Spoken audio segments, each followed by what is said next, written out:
Hello, friends.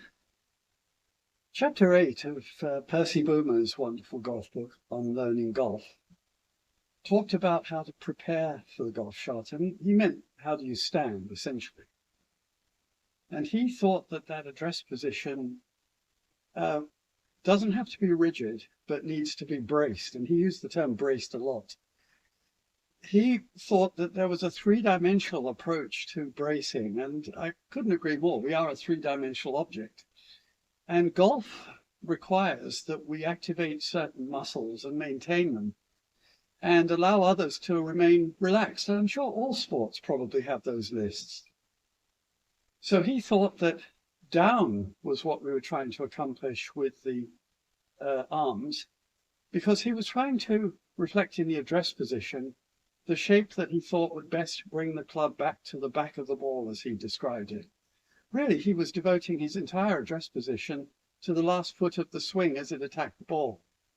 I think entirely correctly, he thought golf, as do I, is a side-to-side game, not an up-and-down game. He thought that going up and down and thinking that it's a down blow that you deliver to the ball is not the way to go.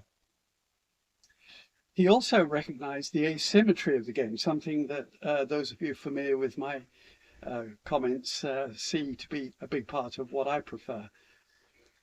Golf is an asymmetrical game because we're not playing croquet, which is a symmetrical game. We're pulling from side to side, and he rightly pointed out that the right arm would be bent. Although the wrist arched, he didn't think that the wrist had to be particularly low, and that's somewhat of a contradiction to a lot of the modern players who carry them quite low, but not the US Open champion, Bryce DeChambeau, of course. And the left arm would be extended. He didn't talk about biasing it as I do, with the elbow looking out, but he certainly reflected that the arms looked different, and that as a consequence the shoulders were tilted, left one of course higher than the right, that the right side of the body would be somewhat kinked down and in other words, not looking like a mirror of the other side, which would be straight. But he also, again, back to the three-dimensional aspects of his recommendations, he thought that the hips should be actually turned, not to an excessive degree, but slightly to the left of where, if you drew a line across them, the shoulders are in, which he thought the shoulder line, as he also agreed with the foot line, both should be looking toward the target. Now that's actually a bit of a departure from the history of the game from one or two generations prior to him, who had the line across the toes and the ball position substantially different from that. So he had the shoulders and the feet square to the intended line of flight, as it's called, but the hips turned.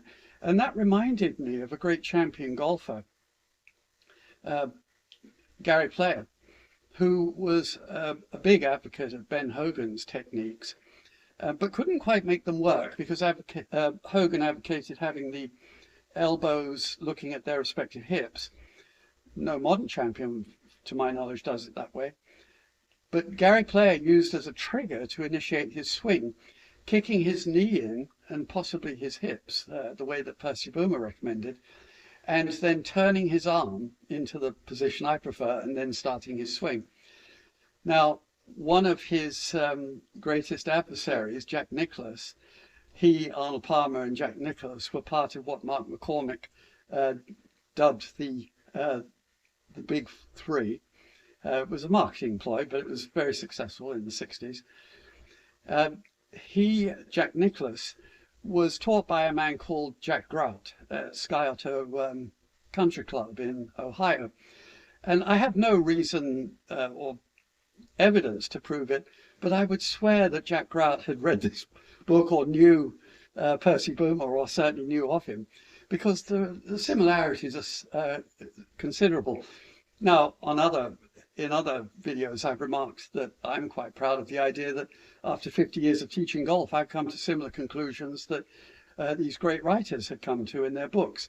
And not because I'd read it, but because that's how, if you're lucky enough to teach for many years, the best practices emerge. So it might well be that Jack Grout came to these conclusions himself, and he was a very good player, only sidelined by a bad back, I recall, and not great eyes. So Jack Grout thought that he had half a dozen principles that he stuck to, and he wanted the head to be still, and he wanted a very wide backswing. And you see it in Jack Nicklaus, but I wanted to bring up what you also see before every one of Jack Nicklaus's full swings. He would do what Percy Bowman was recommending, which is to brace himself. He made himself taller, and so he was waggling in a very relaxed way, proving that the wrists weren't so tight that they couldn't flex. Then just before he swung, he would extend his arms down and his head up, and then he would turn his left ear toward the ball, and then initiate his swing with his landmark and wonderfully wide swing, which again Bryson DeChambeau does wonderfully well. So bracing the address position and then making a wide swing is all devoted to having a swing that goes side to side into the back of the ball, which is something that Percy Boomer recommended strongly. And so in that swing that you just saw me perform in the back garden, you'll see me, although I don't do it as easily now as I might have done a few years ago, I'm looking at address to then take that address position and swing it to the end of the backswing, because that's where the greatest stresses are on us, where we might have switched off important muscles and then be tempted to drop them as we go through the ball. It's not uncommon in golf instruction to talk about dropping things. Well, I think what I would derive from this is that things need to be braced, and they're not dropped, but nor are they rigid where it matters. The wrist can be relaxed, and yet we can keep a shape. And that is the remark I'd like to conclude with, which is in that swing that you saw me perform, I know the shape that my body needs to be in at the end of the backswing to have the best chance of having retained the shape it was in at address. They're the principal places where things might go wrong. So this chapter 8 was devoted to creating that right shape for the body at address. And you see me asking the question, have I maintained those shapes at the end of the backswing? And I want you to focus when you emulate this to get an idea of how your body might have changed, because it's quite easy for us to forget that. Obviously, Percy Boomer wanted us to keep it extended. He talked about the shoulder blades being pulled together to brace, and the elbows being brought together. That was the front dimension version of what he was talking about. And those things don't mean you have to get rigid, but they do create a shape. And he wanted, as do I, to keep that.